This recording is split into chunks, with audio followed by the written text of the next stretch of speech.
أعوذ بالله من الشيطان الرجيم بسم الله الرحمن الرحيم السلام عليكم ورحمة الله وبركاته إن الحمد لله نحمده ونستعينه ونستهديه ونستغفره ونعوذ بالله من شرور أعوذ بالله من الشيطان الرجيم بسم الله الرحمن الرحيم السلام عليكم ورحمة الله وبركاته ومن يضلله فلا هادي له إن الحمد لله نحمده ونستعينه ونستهديه ونستغفره ونعوذ محمدا عبده ورسوله اللهم صل على سيدنا محمد وعلى آله وأصحابه والتابعين وتابعين لهم بإحسان إلى يوم الدين أما بعد. Alhamdulillah, tuan-tuan puan-puan yang dirahmati Allah Subhanahu wa taala, warga Maya pada pagi ini diharapkan semuanya sihat, semuanya dalam keadaan yang tenang, semuanya dalam keadaan yang apa yang penting ialah diredai oleh Allah Subhanahu wa taala. Alhamdulillah, pagi ini kita bertemu kembali dalam segmen Tazkirah Pagi yang dibawakan khas untuk anda oleh Dewan Dakwah Majlis Dakwah Negara. Justru itu, sama-sama sebelum kita teruskan lagi Tazkirah Pagi kita sama-sama panjang-panjangkan, kita kongsi-kongsikan. Mudah-mudahan Allah Subhanahu Wa Taala dengan asbabnya memberikan kita banyak ganjaran, memberikan keredaan kepada kita dan ianya dijadikan sebagai amal soleh yang akan menjadi bekalan kita untuk menemui Allah Subhanahu Wa Taala. Dan Dewan Dakwah juga menyediakan satu platform untuk anda melakukan amal soleh, amal jariah dengan menyumbang ke tabung dakwah Majlis Dakwah Negara. Nombor akaun pun ada di situ. Jadi pagi-pagi ini kita mulakan hidup kita dengan bersedekah. Kan memberi itu lebih baik daripada yang menerima. Walaupun sedikit, tuan-tuan puan-puan, itulah kita berusaha untuk menjadi orang yang sentiasa berada di atas, bukan di atas yang sombong, orang yang takabur, orang yang bermegah, tidak, tetapi kita sentiasa memberikan apa yang ada pada diri kita kepada mereka yang memerlukan, sentiasa menjadi orang yang bermanfaat kepada orang lain. Dan jangan lupa juga untuk subscribe channel kita untuk kadang sesekali seketika kita nak refresh balik minda kita, banyak tazkirah-tazkirah yang sudah dikumpulkan di channel YouTube Dewan Dakwah Majlis Dakwah Negara. Jangan lupa komen, like untuk kita sama-sama menghidupkan maya ini dengan perkara-perkara yang baik. Kenapa tuan-tuan puan-puan dimati Allah Subhanahu Wa Taala, di media sosial, di YouTube, di Facebook, di Instagram, ini adalah platform yang tersedia untuk kita untuk buat apa saja. Jadi sekiranya kita tidak mengisikan dengan perkara-perkara yang baik, maka perkara-perkara yang tidak baik itu dia akan menguasai. Akhirnya kandungan itu boleh menjejaskan dan juga memberi kesan kepada diri kita dan juga generasi anak-anak kita, generasi masyarakat Muslim yang mungkin mereka itu tidak mempunyai daya kekuatan ataupun ilmu untuk menapis perkara-perkara mana yang betul, mana yang salah. Jadi itu suatu usaha yang cukup mulia. Kita penuhi alam maya ini dengan perkara-perkara yang membawa kita dekat dengan Allah Subhanahu Wa Taala. Baik tuan-tuan puan-puan mati Allah Subhanahu Wa Taala, biasa pagi-pagi kita senyum. Senyum kenapa tuan-tuan puan-puan mati Allah Subhanahu Wa Taala? Senyum adalah satu ekspresi kita, rasa jiwa kita redha, jiwa kita tenang, jiwa kita sabar untuk mencari redha Allah Subhanahu Wa Taala. Jadi senyumlah. Senyum itu adalah sedekah. Nak bersedekah kalau tak mampu dengan duit, tak semestinya dengan duit tuan-tuan puan-puan. Dengan senyum itu juga kita boleh memberi sedekah. Dan dengan senyum itu juga kita boleh menggembirakan orang lain. Idkhalus surur. Kita menggembirakan orang lain itu satu perkara yang sangat dituntut oleh agama Islam. Sangat disarankan oleh Rasulullah SAW dengan kita menggembirakan orang lain. Dan di antara cara untuk kita menggembirakan oleh orang lain adalah dengan kita sentiasa senyum. Tuan-tuan puan-puan, kalau kita jumpa orang lain, orang senyum kat kita, kita pun jadi senyum. Tak perlu kata apa-apa tuan-tuan, senyum je. Tak perlu keluarkan duit. Tak perlu nak bayar apa-apa, tapi dengan senyum itu dia boleh menceriakan keadaan, menggembirakan orang yang susah, menggembirakan orang yang berduka cita, dan hati kita, diri kita juga boleh bersikap rasional apabila kita menghadapi kesusahan dan kepayahan. Baik, tuan-tuan puan-puan dimati Allah Subhanahu Wa Taala, mengapa kita perlu senyum walaupun keadaan kita susah? Kerana Allah Subhanahu Wa Taala tetap memberikan rezeki kepada kita. Dalam apa jua keadaan, susah ke senang, Allah Ta'ala tetap akan memberikan rezeki kepada kita. Itu keyakinan kita, itu keimanan kita kepada Allah Subhanahu wa taala. Dan inilah yang menjadi pegangan yang utuh, yang kukuh bagi umat Islam, beriman dengan Allah. Sesungguhnya Allah Subhanahu wa taala akan sentiasa memberikan rezeki kepada kita, memberikan anugerah kehidupan kepada kita dan juga asbab-asbab yang boleh membawa kepada kehidupan kepada kita. Cumanya tuan-tuan dan puan, kitalah yang perlu memahami konsep rezeki itu apa. Rezeki itu bagaimana? Kerana rezeki itu tidak semestinya dalam bentuk harta. Tidak semestinya dalam bentuk duit yang berkepuk-kepuk. Tidak semestinya dalam bentuk gaji yang tiap-tiap bulan kita dapat. Ya? Tidak semestinya dalam bentuk mata wang. Tetapi rezeki itulah sesuatu yang memberi manfaat kepada kita, sama ada secara fizikal ataupun secara spiritual. Sesuatu yang membentuk atau memberikan makanan kepada jiwa kita. Justru itu rezeki itu ulama menyatakan ialah sesuatu yang kita ambil manfaat daripadanya. Sama ada dalam bentuk makanan. Apa yang kita makan itulah rezeki kita. Kadang makanan kan di tempat kita, kalau kita di rumah banyak makanan. Ya. Makanan yang sedap, ada udang galah, ada ikan apa lagi, ikan siakap, semua ikan yang sedap-sedap tu kan. Jadi rezeki kita ialah bahagian tersebut yang kita makan, yang kita ambil masuk dalam mulut kita. Habis yang banyak-banyak tu kita yang beli. Rezeki siapa? Itu bukan rezeki kita. Itu adalah rezeki untuk orang lain. Duit. Duit yang ada pada kita, yang kita simpan, yang dalam bank, dalam bentuk saham, dalam simpanan, pelaburan dan sebagainya. Betul nama kita, tapi rezeki kita itu mana?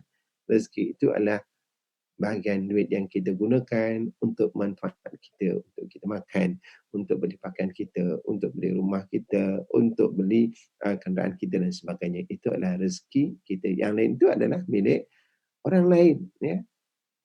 Ya, sebab itulah Allah Ta'ala ingatkan dalam harta kita itu ada hak orang lain. Wa fi amwalihim haqqun lis-sa'ili wal mahrum. Pada harta mereka itu ada hak pada orang yang meminta-minta dan orang yang tidak mendapat sesuatu untuk kehidupan mereka. Jadi itu jelas tuan-tuan puan-puan, rezeki itu ialah sesuatu yang kita dapat ambil manfaat daripadanya. Mudah-mudahan kita sentiasa bersyukur kepada Allah Subhanahu wa taala. Jadi alhamdulillah teman-teman kita di Facebook Dewan Dakwah, di Facebook Ustazah Isfadia, di Facebook Midin, saya sendiri. Terima kasih sahabat-sahabat yang menunggu. Zima, Assalamualaikum. Ustazah, Waalaikumsalam. Zimah memang sentiasa mana-mana saya live, Ustazah live, mesti dia akan bersama kita. Kita doakan semoga pencinta-pencinta ilmu, Nurmiza, Rogaya, sentiasa diberikan kesihatan, diberikan kerahmatan Allah Subhanahu wa taala, kerana orang yang mencintai ilmu, yang sentiasa beramal ilmu ini, Nabi sebut orang-orang yang sedang mencari jalan menuju jalan ke syurga. Nabi sebut man salaka tariqan yaltamisu fihi ilman sahhalallahu lahu bihi tariqan ila jannah. Siapa yang melalui suatu jalan, meneroka suatu perjalanan untuk apa? Untuk mencari ilmu. Ilmu yang boleh membawa kepada dekatnya dengan Allah Subhanahu wa taala. Ilmu yang boleh membawa kita untuk mengabdikan diri kepada Allah Subhanahu wa taala. Allah Ta'ala akan mudahkan bagian jalan ke syurga. Jadi, bila konsep ilmu ni bukan saja ilmu agama, tapi ilmu keduniaan yang membawa kita kepada agama. Contohnya lah tuan-tuan, kita ada kemahiran untuk menjahit. Ilmu menjahit itu. Dengan menjahit itu kita desain pakaian yang menutup aurat. Itu merupakan satu ilmu juga yang membawa kita kepada Allah Subhanahu wa taala. Ilmu dengan pelbagai kemahiran. Dengan kemahiran itu kita mendapatkan rezeki yang halal, membawa kita kepada redha Allah Subhanahu wa taala. Itu juga ilmu. Jadi konsep ilmu luas, jadi apa-apa saja ilmu yang membawa kita kepada hampir kepada Allah Subhanahu wa taala, dekat dengan Allah Subhanahu wa taala, insya-Allah. Syurga itu akan nanti kita. Baik tuan-tuan puan-puan mati Allah Subhanahu wa taala. Allah Taala menyebut dalam Quran surah Hud ayat yang ke-6. Wa ma min dabbatin fil ardi illa 'ala Allahi rizquha wa ya'lamu mustaqarraha wa mustawda'aha kullu dhalika fi kitabim mubin. Ini ayat yang memang jelas menegaskan kepada kita, jangan risau. Kita perlu tenang, kita perlu senyum, kita perlu gembira. Kerana apa? Kerana selama mana kita berada di atas dunia ini, rezeki tetap ada, ditentukan oleh Allah Subhanahu wa taala kepada kita. Wa ma min dabatin fil ardi illa 'ala Allahi rizqah. Tidak ada sesuatu yang bergerak di atas muka bumi ini, ya, dabah ini yang melata, yang berjalan di atas muka bumi ini, melainkan Allah Subhanahu wa taala telah menjamin dan menetapkan rezekinya. Jadi rezeki untuk makanan, untuk hidup, rezeki untuk kehidupan, semuanya telah. Jadi tuan-tuan jangan risau. Ya. Kalau macam itu Ustaz, kita tak payah mencarilah, sebab rezeki dah ada, Allah Ta'ala jamin. Kita tunggu je lah. Bukan begitu maksudnya. Berusaha tetap kena berusaha. Ya. Apa yang kita perlu itu adalah sesuatu yang telah ditetapkan oleh Allah Subhanahu wa taala. Jadi kalaulah kita menunggu je rezeki datang tanpa kita berusaha, itu silap tanggapannya. Pandangan kita silap berkaitan dengan konsep beriman kita dengan Allah Subhanahu wa taala dan keyakinan kita dengan rezeki yang Allah Subhanahu wa taala berikan kepada kita. Jadi Allah dah jamin bagi setiap mereka yang berada di atas muka bumi ada rezeki, tetapi kena berusaha dengan apa jua caralah. Ya. Dan usaha itulah yang akan dinilai oleh Allah Subhanahu wa taala. Kalau kita mencari rezeki dengan cara yang halal, cara yang betul, di situlah Allah Taala berikan rezeki, bukan sekadar rezeki, tetapi Allah Taala juga berikan pahala kepadanya dan ganjaran, insya-Allah ganjaran syurga. Ya. Tetapi kalau orang mencari rezeki dengan cara yang tak betul, dengan cara yang haram, dengan merompak dan sebagainya, maka itulah ujian Allah yang Allah Ta'ala akan nilai, dan akhirnya di akhirat nanti Allah Ta'ala akan berikan balasan kepadanya. Ya, kita lihat tuan-tuan puan-puan, apa yang berlaku hari ini sangat membimbangkan. Ya. Baru-baru ini kita mendengar berita bagaimana seorang individu meninggal dunia apabila ditetak oleh perompak. Muda-muda lagi tuan-tuan puan-puan. Yang merompak itu usianya di antara 20 ke 30 tahun. Ya. Masih muda. Akhirnya mereka ditangkap dan dilihat rupanya mereka banyak rekod-rekod jenayah. Ya. Kita doakan semoga yang meninggal dunia itu Allah Ta'ala rahmati, ya, dan hidupnya itu diampunkan segala dosa-dosanya dan menjadi asbab musibah yang berlaku itu untuk mendapat rahmat daripada Allah Subhanahu wa taala. Ya. Jadi begini melihat tuan-tuan, memang rezeki itu ada. Mencari jalan yang betul pun dapat rezeki, yang salah pun dapat rezeki juga. Tetapi itulah yang Allah Ta'ala akan nilai sama ada dia dapat balasan baik atau mendapat yang sebaliknya. Wa ya'lamu mustaqarraha wa mustawda'aha, dan Allah Ta'ala tahu di mana tempat kembalinya manusia ini. Kita pasti ada tempat untuk bermalam, untuk kembali, ataupun yang mustawda'aha, tempat yang dia akan tempatkan, disemadikan, di mana kita akan meninggal dunia dan sebagainya. Semuanya itu dalam ilmu Allah. Kullu dzalika fi kitabim mubin, semua itu telah termaktub dalam Lauh Mahfuz, ya, di dalam ketetapan Allah Subhanahu wa taala, dalam qada dan qadar Allah Subhanahu wa taala. Justru itu tuan-tuan puan-puan mati Allah Subhanahu wa taala, apabila kita sebagai seorang mukmin, seorang muslim, ya, kita perlu yakin bahawa rezeki itu adalah di tangan Allah Subhanahu wa taala. Kadar dan sebagainya itu semua telah ditetapkan oleh Allah Subhanahu wa taala, tetapi yang penting bagi kita lah kita wajib berusaha untuk mendapatkan apa yang kita perlukan di dalam hidup kita dan apa yang kita hajatkan, ya. Kerana itu adalah qada dan qadar Allah Subhanahu wa taala. Kita tak tahu apa yang tertulis di Lauh Mahfuz, tetapi apa yang berlaku sebenarnya itulah qada dan qadar, ya. Sebab contohlah tuan-tuan puan-puan, kalau kita masa dulu kita muda-muda, kita pernah tergambar tak bila kita usia dalam 40 tahun, 50 tahun, 60 tahun, 70 tahun, bagaimana keadaan kita? Ya. Kita tidak pernah terfikir. Ya. Tetapi, ya, perasan tak, kita sentiasa berusaha bekerja sebagaimana dituntut oleh ajaran agama, tapi situ kita lihat sesungguhnya, ya, kehidupan kita semakin hari semakin baik, kehidupan kita semakin besar, kehidupan kita semakin banyak peranan-peranan kita dan sebagainya. Ya. Semua itu adalah rezeki daripada Allah Subhanahu Wa Taala. Cuma kita harapkan kita akan mendapat rezeki yang halal, rezeki yang baik, rezeki yang dapat memberikan kebahagiaan, ketenangan kepada kita di dunia ataupun di akhirat. Baik, tuan-tuan dan puan-puan dimati Allah Subhanahu Wa Taala. Kunci kita nak sentiasa senyum. Kunci untuk kita sentiasa nak dalam keadaan tenang. Kunci untuk kita sentiasa dalam keadaan gembira. Gembira itu maksudnya bukanlah gembira tak kira apa berlaku, tetapi gembira itu dengan redha dengan Allah Subhanahu Wa Taala. Kuncinya adalah redha. Ya. Kerana itulah redha ini di antara di antara sifat-sifat mahmudah yang perlu kita sematkan di dalam diri kita. Saya suka memukan satu hadis di mana Rasulullah sallallahu alaihi wasallam bersabda, ittaqil maharima takun a'badan nas. Bertakwalah kepada Allah daripada perkara-perkara yang diharamkan oleh Allah Subhanahu Wa Taala. Maksudnya takut bertakwa ini kita tinggalkan segala larangan-larangan Allah Subhanahu Wa Taala, takun a'badan nas, maka kamu adalah orang yang sangat beribadah kepada Allah Subhanahu Wa Taala. Jadi kalau nak tengok orang itu dia kuat beribadah ataupun tidak, Nabi kata tengok dia tinggalkan ataupun tidak perkara-perkara yang dilarang. Kalaulah dia solat, kalaulah dia banyak solat sunat, kalau dia banyak berzikir, tapi dia buat perkara-perkara yang dilarang oleh Allah Subhanahu Wa Taala, tak cukup lagi tuan-tuan dan puan. Jadi asasnya dia mesti tinggalkan perkara yang dilarang, kemudian ditambah yang wajib tu mestilah kena buat, ditambah dengan perkara-perkara yang sunat. Maka itulah yang dikatakan orang yang paling kuat beribadah kepada Allah Subhanahu Wa Taala. Kemudian yang ini yang saya nak tekankan, wardi bima qassamallahu lak takun aghnan nas. Redalah dengan apa yang Allah Taala bahagikan untuk kamu. Kerana Allah Taala telah bagi-bagikan rezeki ataupun pemberian kepada kita.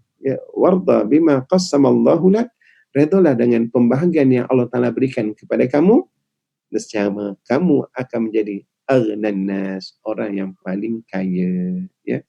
Jadi tuan-tuan puan-puan, kita nak kaya ni, yang pertama kuncilah kena redha dengan pembahagian ataupun ketetapan yang telah ditetapkan oleh Allah Subhanahu Wa Taala. Boleh kita menjadi orang yang kaya. Kalau tidak, tuan-tuan puan-puan mati Allah Subhanahu Wa Taala, kita sentiasa tak pernah cukup.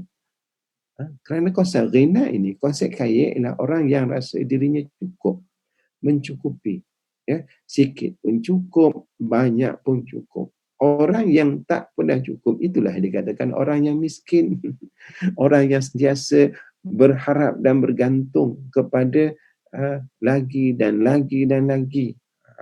Jadi tak kiralah apa yang Allah Ta'ala berikan kepada kita, kita kena redha. Contohnya lah tuan-tuan puan-puan mati Allah Subhanahu Wa Ta'ala. Di saat ini, mereka-mereka yang terlibat dengan perniagaan memang cukup mencabar tuan-tuan puan-puan. Kalau yang makan gaji, dia sama je. Setiap bulan dia concok dinding tu keluarlah kan berapa yang sepatutnya. Tapi mereka yang independen, mereka yang bekerja sendiri, maka saat ini terkadang sangat mencabar. Ada yang Allah Ta'ala berikan rezeki yang melimpah ruah dalam situasi begini. Dan ada yang struggle, orang kata bersusah payah, sentiasa berusaha untuk mendapatkan sesuap nasib. Jadi bila kita telah berusaha sebaik mungkin dan itu yang kita dapat dan kita gembira, kita bersyukur kepada Allah Subhanahu Wa Taala, redha dengan apa yang kita dapat, maka itulah orang yang kaya. Hatinya kaya, hatinya sentiasa bersyukur dengan apa yang diberikan oleh Allah Subhanahu Wa Taala. Contoh yang mudahlah tuan-tuan dan puan, kita jual nasi tepi jalan, kita jual air tepi jalan. Hari ini alhamdulillah awal pagi dah habis, esok pula ada yang tak habis, ada je yang bekerja sebagai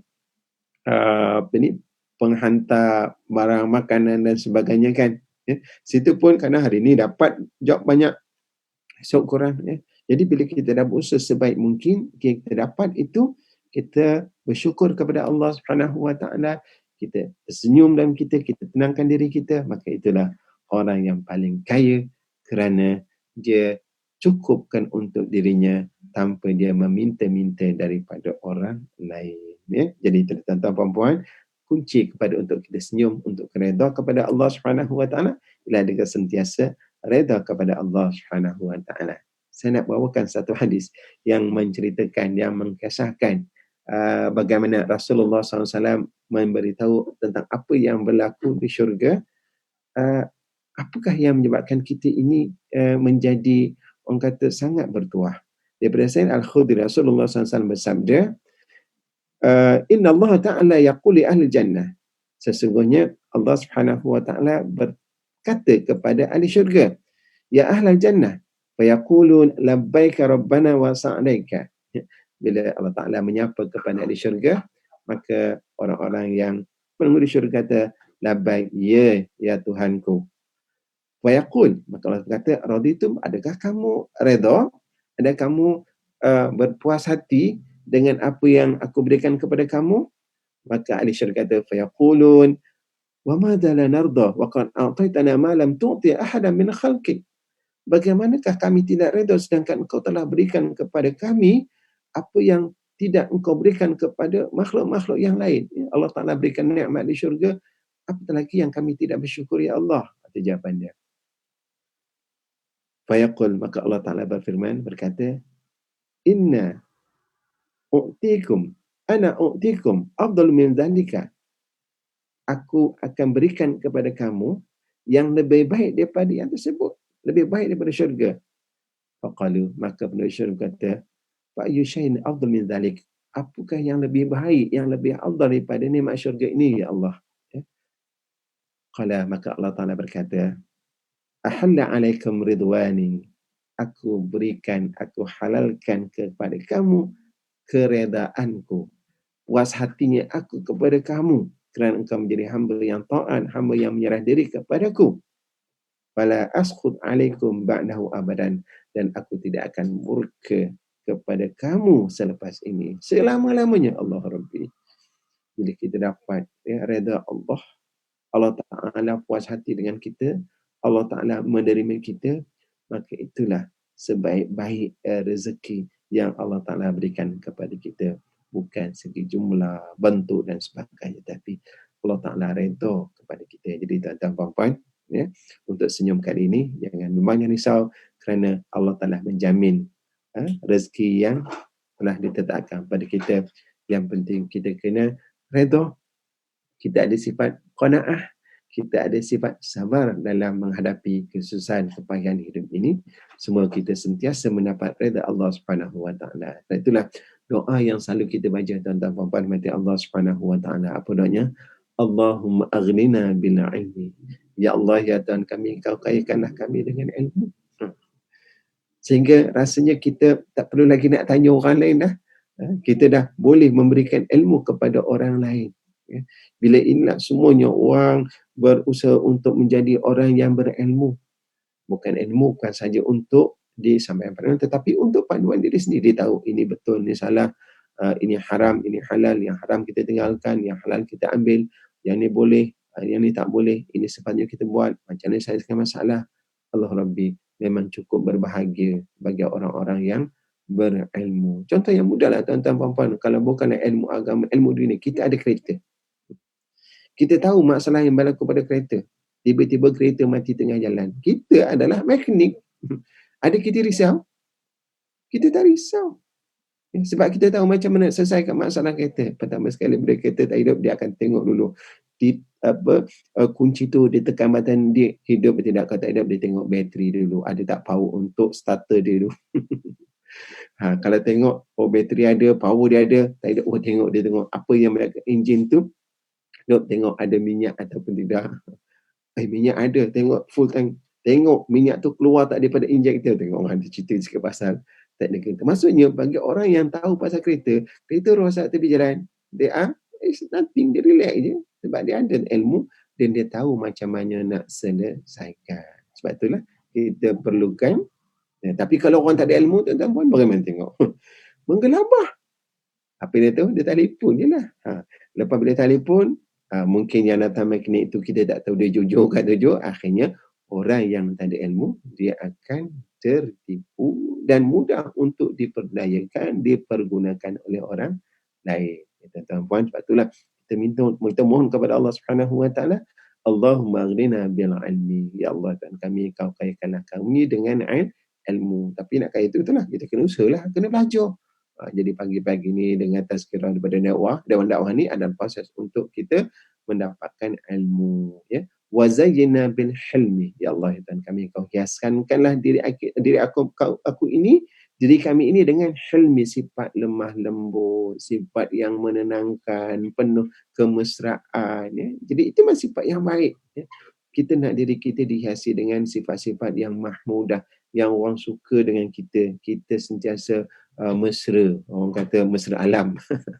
Mudah je nak masuk dengan siapa-siapa, tak kira kita di mana, kita atas di bawah pun, tapi dengan sesiapa saja kita mudah untuk berurusan. Wa akrimna bittaqwa. Ya Allah, ya Tuhan kami, kau ya muliakanlah kami dengan takwa, jamilna bil afiyah, dan kau cantikkanlah aku dengan kesihatan, dengan afiah. Jadi mudah-mudahan Allah Subhanahu Wa Taala memberkati hidup kita. Allah Taala redha dengan apa yang kita lakukan, yang kita tunjukkan, dan kita akan persembahkan kepada Allah Subhanahu Wa Taala, dan Allah Subhanahu Wa Taala sentiasa memberikan taufik dan hidayah kepada kita. Jadi tuan-tuan puan, setakat itu dahulu untuk segmen tazkirah pagi dan mendakwah, ya.